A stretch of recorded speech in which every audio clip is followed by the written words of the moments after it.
আর এই ভাটপাড়ায় বোমাবাজির ঘটনায় বা রিপোর্ট তলব করল নির্বাচন কমিশন। কমিশনের জেলা নির্বাচনী আধিকারিকের কাছে রিপোর্ট তলব, অ্যাকশন টেকেন রিপোর্ট তলব নির্বাচন কমিশনের। 24 ঘন্টার মধ্যে রিপোর্ট তলব মুখ্য নির্বাচনী আধিকারিকের দপ্তরে। আর বিস্তারিত আমাদেরকে জানাবেন খালেদ জামাল, রয়েছেন আমাদের প্রতিনিধি টেলিফোন লাইনে। খালেদ, ভাটপাড়ার ঘটনাতেও রিপোর্ট তলব, কি জানা যাচ্ছে?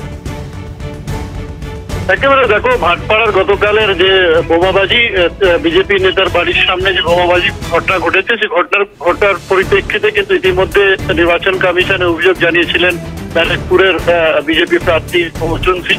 এই অভিযোগের ভিত্তিতে ইতিমধ্যে কিন্তু জেলা নির্বাচনী আধিকারিকের কাছ থেকে রিপোর্ট তলব করা হয়েছে এবং দ্রুত ব্যবস্থা গ্রহণ করতে এবং তার পাশাপাশি যাতে পরিস্থিতি স্বাভাবিক থাকে সেই নির্দেশাবলী যেমন দেওয়া হয়েছে, তার পাশাপাশি এই ঘটনার পরিপ্রেক্ষিতে অ্যাকশন টেকেন রিপোর্ট জমা দিতে বলা হয়েছে যত দ্রুত সম্ভব।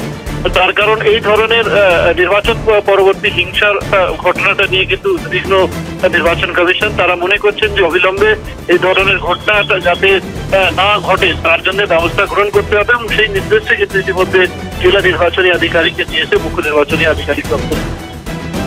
ধন্যবাদ খালিদ। কথা বলছিলাম আমাদের প্রতিনিধি খালিদ জামালের সঙ্গে।